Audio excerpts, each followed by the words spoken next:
Hello दोस्तों, कैसे हैं आप सब। राम जी की पाठशाला में आपका बहुत बहुत स्वागत है।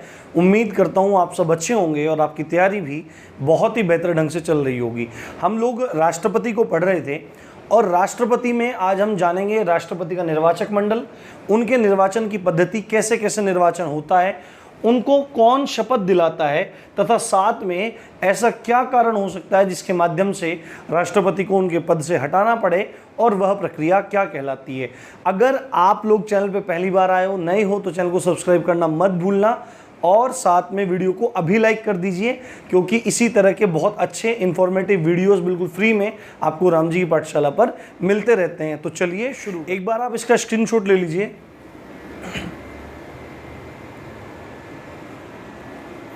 आपने स्क्रीनशॉट ले लिया होगा।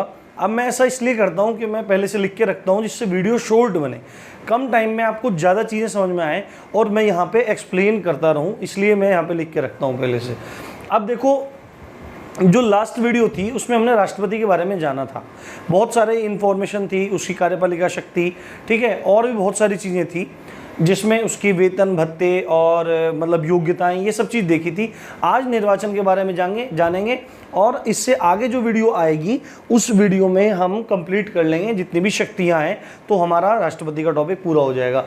आज जो आर्टिकल 54 है, अनुच्छेद 54 है, ये बताता है राष्ट्रपति के निर्वाचक मंडल के बारे में, यानी कि जो राष्ट्रपति का निर्वाचन करेंगे, जो राष्ट्रपति का चुनाव होगा, उसमें कौन कौन भाग लेता है, ये आर्टिकल 54 में दिया हुआ है, अनुच्छेद 54 में दिया हुआ है, और ये बहुत ज्यादा इंपॉर्टेंट है। आपको यहां से प्रश्न बनते रहते हैं, इसलिए इसको ध्यान से समझेंगे। इंग्लिश में बोलते हैं इलेक्टोरल कॉलेज, है ना, प्रेसिडेंट का इलेक्टोरल कॉलेज, कौन कौन भाग लेता है। तो जो राष्ट्रपति का चुनाव होता है, राष्ट्रपति के चुनाव में देखो, यहां पे एक बात है, पहले एक चीज मैं यहां समझा देता हूं, वैसे यहां पे भी लिखी आएगी कि जो राष्ट्रपति का चुनाव होता है वो अप्रत्यक्ष चुनाव होता है। देखो, प्रत्यक्ष चुनाव का मतलब है कि हम लोग डायरेक्ट अपने प्रतिनिधियों को चुनते हैं। प्रत्यक्ष चुनाव का मतलब है हम डायरेक्ट अपने प्रतिनिधियों को चुनते हैं, जाएंगे सीधे, वोट डालेंगे और चुन लेंगे, ये तो है प्रत्यक्ष चुनाव। पर अप्रत्यक्ष चुनाव क्या है कि हमारे द्वारा जो चुने हुए प्रतिनिधि हैं वो जब किसी तीसरे बंदे को ऊपर, मतलब हमारे द्वारा चुने गए जो प्रतिनिधि हैं, जो रिप्रेजेंटेटिव्स हैं, जब वो किसी को जाके चुनते हैं तो इसको अप्रत्यक्ष चुनाव कहा जाता है। राष्ट्रपति का चुनाव एक प्रत्यक्ष चुनाव नहीं है, एक अप्रत्यक्ष चुनाव माना जाता है। तो अप्रत्यक्ष चुनाव में कौन होंगे? हम लोगों के द्वारा चुने गए प्रतिनिधि, चाहे तो वो लोकसभा में हो या वो विधानसभाओं में हो, ठीक है, यानी कि हमारे द्वारा चुने गए प्रतिनिधि होते हैं। देखो इसमें क्या है, राष्ट्रपति के निर्वाचक मंडल में सबसे पहले कौन भाग लेता है, मतलब पहला पॉइंट है संसद के दोनों सदनों के निर्वाचित सदस्य। अब संसद के दो सदन हैं, पहला सदन कौन सा है? पहला सदन है लोकसभा और दूसरा सदन है राज्यसभा। उच्च सदन राज्यसभा को कहते हैं और निचला सदन लोकसभा को कहते हैं। तो कौन भाग लेता है? संसद के दोनों सदनों के निर्वाचित सदस्य। यहां पर यह क्वेश्चन अगर आपको मिलेगा तो आपको इस वर्ड को बहुत ज्यादा ध्यान देना है, निर्वाचित लिखा है कि नहीं लिखा है, क्योंकि अगर दो ऑप्शन में डिफरेंस देगा तो इन्हीं का ही देगा, निर्वाचित का ही देगा। क्योंकि आप बोलेंगे निर्वाचित का मतलब जो चुने गए हैं, जिनको चुन के भेजा गया है, ठीक है। संसद के यानी कि लोकसभा के और राज्यसभा के निर्वाचित सदस्य भाग लेंगे। तो और कोई से भी सदस्य होते हैं क्या? अगर यहां पे स्पेशली मेंशन किया गया है तो और कोई भी सदस्य होते हैं क्या? यहां पे निर्वाचित सदस्य हैं, ये बात बताई गई है, तो एक और सदस्य होते हैं। आपको पता है राष्ट्रपति राज्यसभा में 12 लोगों को मनोनीत करते हैं, नामांकित करते हैं, तथा लोकसभा में 2 एंग्लो इंडियन को नामांकित करते हैं। तो उन लोगों को इसमें भाग नहीं दिया जाता, क्योंकि सपोज करो कि अभी कोई राष्ट्रपति है जिसने 2 एंग्लो इंडियन नामांकित कर रखे हैं लोकसभा में और 12 राज्यसभा में लोग नामांकित कर रखे हैं, तो 14 वोट तो आप उसकी फ्री की हो गई। ये बात आपको ध्यान रखनी पड़ेगी।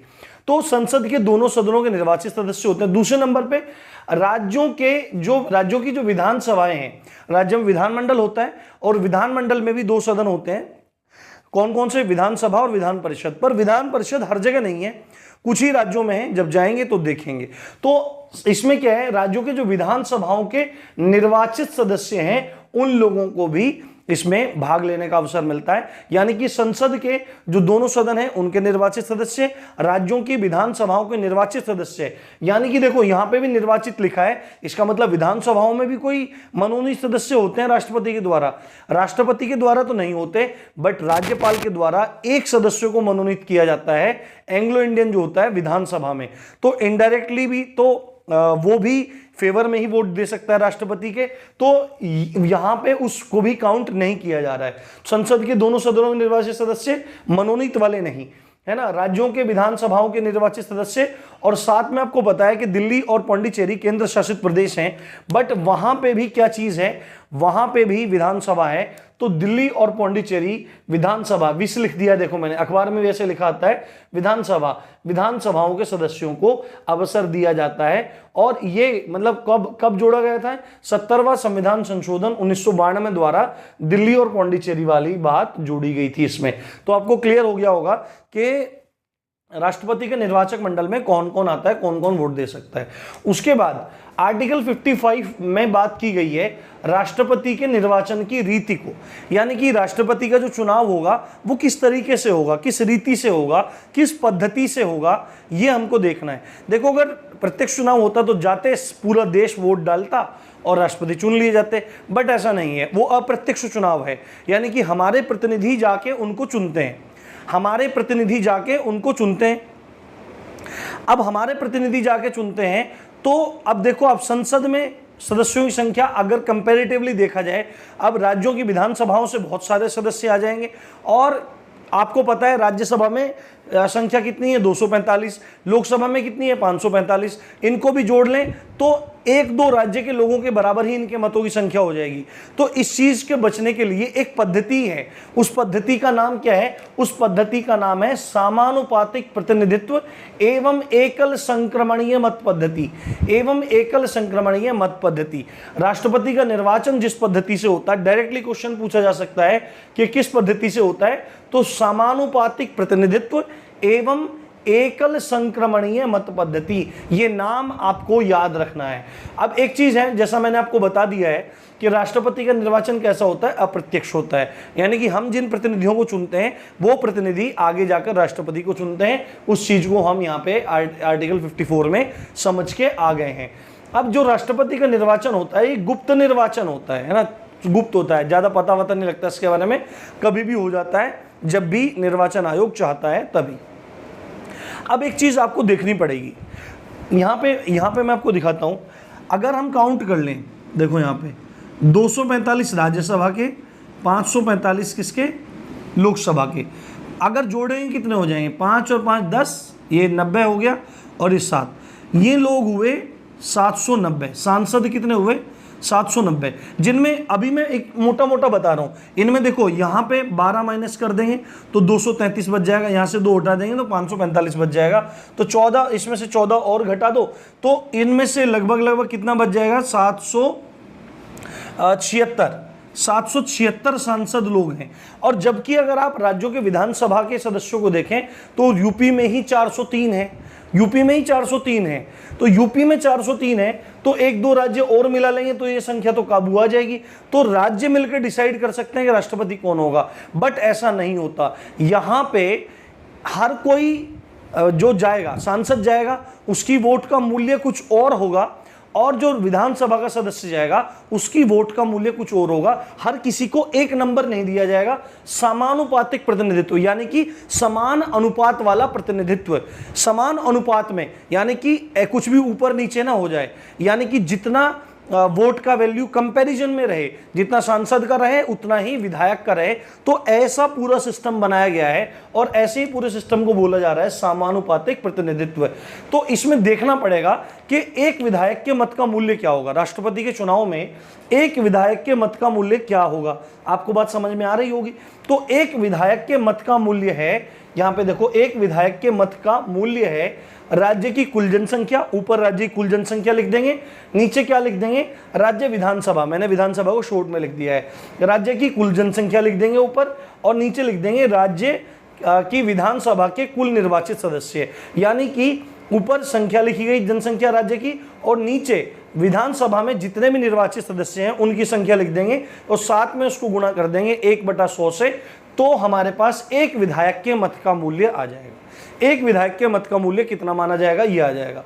दूसरी बात है, अब देखना पड़ेगा एक सांसद के मत का मूल्य क्या होगा, तो सभी राज्यों के विधायकों के मतों का मूल्य, भाई जितने भी विधायकों का मतों का मूल्य आ जाएगा। यहां से पहले एक विधायक के मत का मूल्य निकाल लिया और उन सबको जोड़ के, है ना, सभी राज्यों के विधायकों के मतों का मूल्य यहां पे लिख दिया, ऊपर लिख दिया, और नीचे संसद के जितने भी निर्वाचित सदस्य हैं उनकी संख्या से भाग दे देंगे, तो एक सांसद के मत का मूल्य आ जाएगा।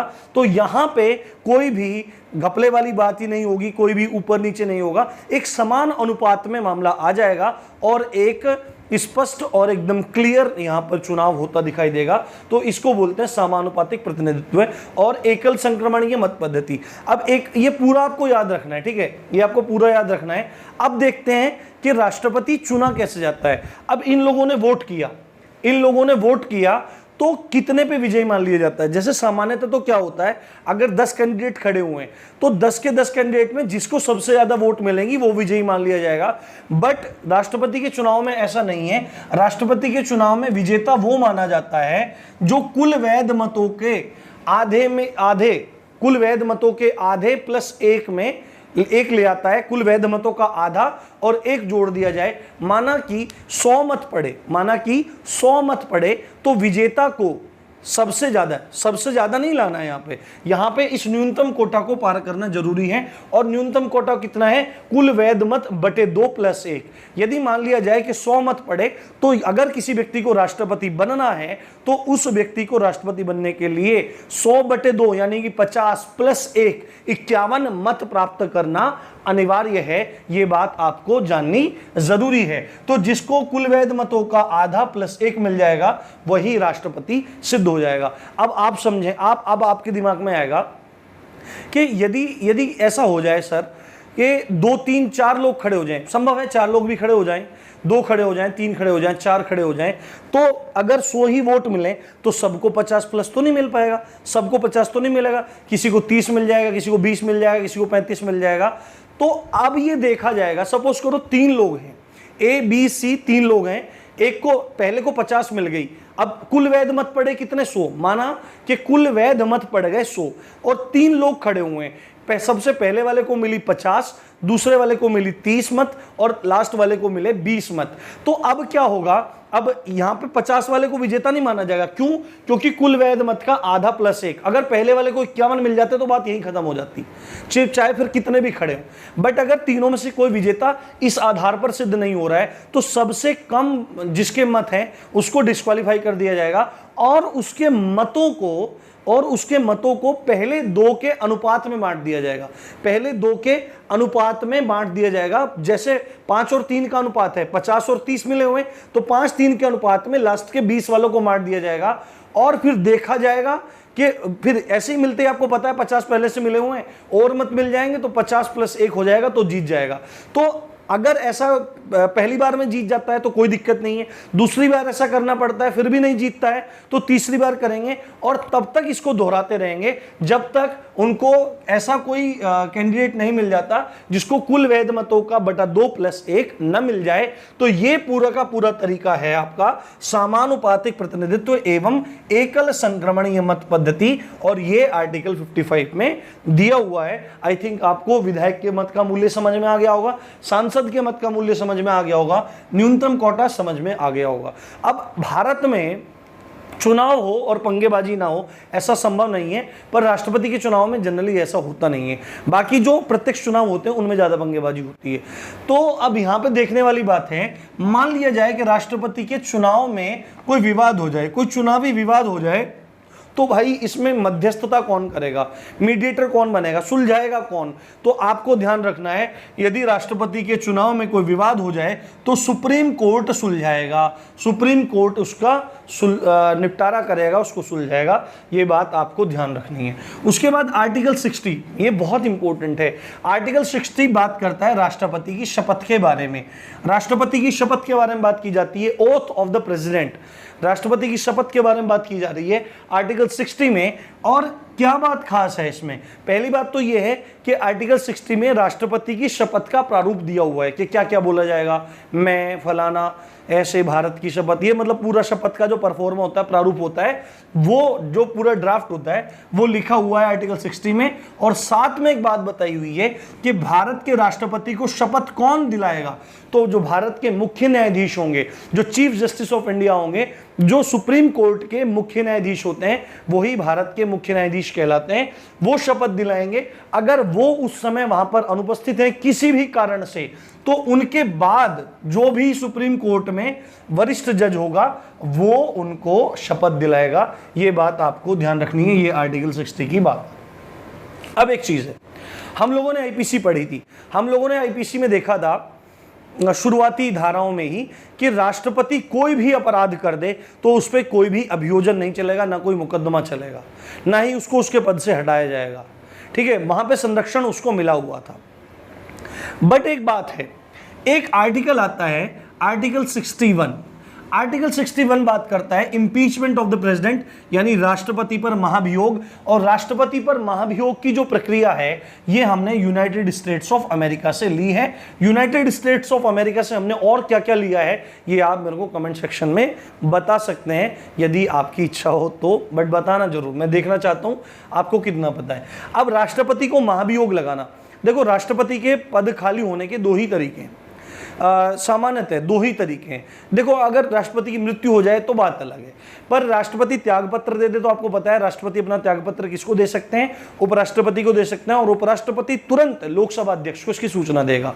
बट यदि राष्ट्रपति को हटाना पड़ जाए तो क्या तरीका है, तो राष्ट्रपति को यदि हटाना पड़ जाए तो उसका तरीका है महाभियोग, और जो आर्टिकल 61 में दिया हुआ है।